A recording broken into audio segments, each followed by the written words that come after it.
What advice do you have for someone who is overwhelmed with juggling a busy schedule?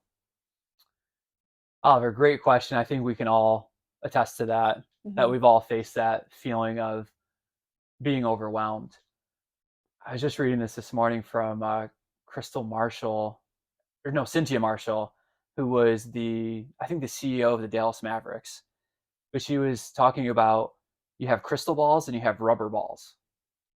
The crystal ball, you can't throw to someone, you can't drop it. Because if it drops, it's going to hit the ground, it's going to break.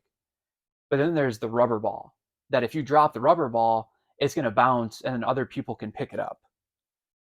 So I think it's prioritizing in the busy schedule. What are the crystal ball aspects of your day? The things that you cannot delegate. You have to hold on to it. You have to protect it. You have to do it. And then what are the rubber ball that you can drop and other people can pick it up and do it? I think it's so important. If you're feeling overwhelmed, it's likely that you're a leader because almost every leader is overwhelmed with all the things that go into being a good leader. But it's sitting down and prioritizing what are my level one priorities? What are my level two? What are my level three? Your level one priorities, these are the things that need to be done in order to keep the ship afloat. A lot of people go, oh, all my things are level one. No, they're not. Sit down, figure out what can you offboard. If you're having trouble offboarding things or delegating things, it might be that you're fearful of letting go of control. Like you want to hang on to all of those things to do it because you're afraid that someone's not competent in order to do it in that way. Now, when you delegate something to someone and they're onboarding, it's going to take them time to learn. So you have to give them that time to be able to learn it, to make some mistakes, and to figure out how to do it while you're leading them and while you're teaching them. So you have to be patient in that time, but know that once you do delegate that and they have a good foundation and they have the time to put into it, they're going to do it better than you've ever done it, but is letting go of that control. Mhm. Anything you'd add in? Yeah, I think one of the big things that I would include, and it's actually something that I shared with you recently, but if you have a list of, I knew you were gonna laugh. If you have a list of 10 things that you want to accomplish in a day, maybe 10 is too little, maybe you have a list of 50, I don't know, whatever your list is, subtract two. Just subtract two from the list.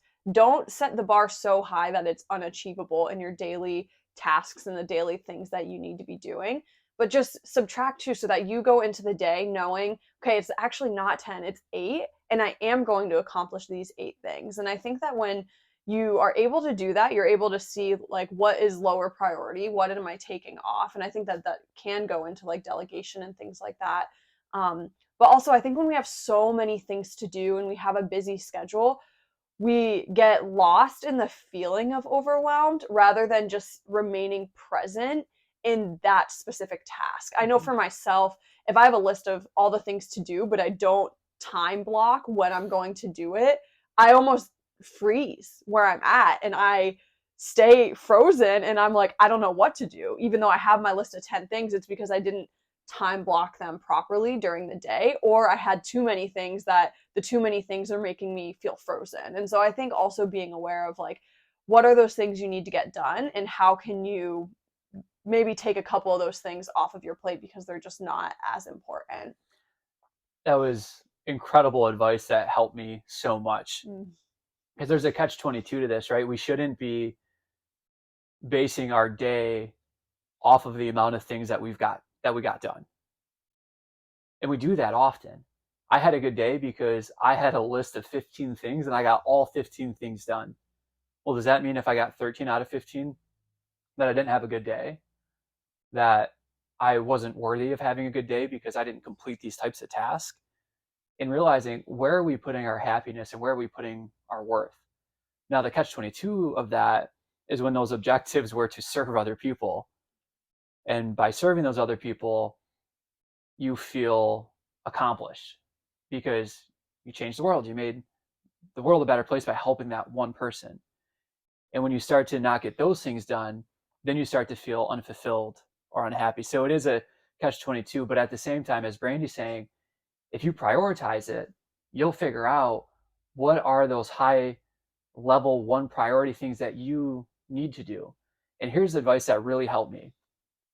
I had a dream of making everybody in this world happy, and I failed miserably because nobody's going to be able to do that. There's too many perspectives, too many personalities, too many opinions. You're going to upset people. You don't want to intentionally upset people, but you're going to upset people. Choose the people that you don't want to upset.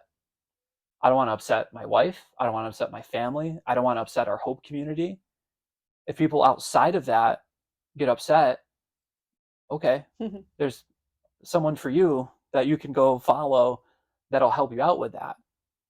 So coming to terms with that helped me a lot. Yeah. It almost brings more peace of like Mm-hmm. I don't have to quote unquote people please for my entire life, but I do have a specific group of people that I do want to please because we're like-minded and that's who I'm serving. And I love the language serving. I learned this at my previous job because a lot of the people there were getting roped into task after task after task. And the word task was becoming such a drudgery thing. It was weighing people down, it was discouraging people. So, what we ended up doing was like the word task was not allowed in the Mm-hmm. office anymore. And instead, we use the word serve or services. What are the services that you have today? Because serving and services are for others. It helps you keep the perspective of like, this isn't a thing to do because it's just to do. It's a thing to do because it helps the person next to me or helps the people out there that my job is going to bless. And I think that also changing that language during the day, you can still make that list. It's important to still have the list of what you need to get done. But instead of saying to do, maybe put services Mm-hmm. and it'll help you keep the perspective throughout the day. Yeah.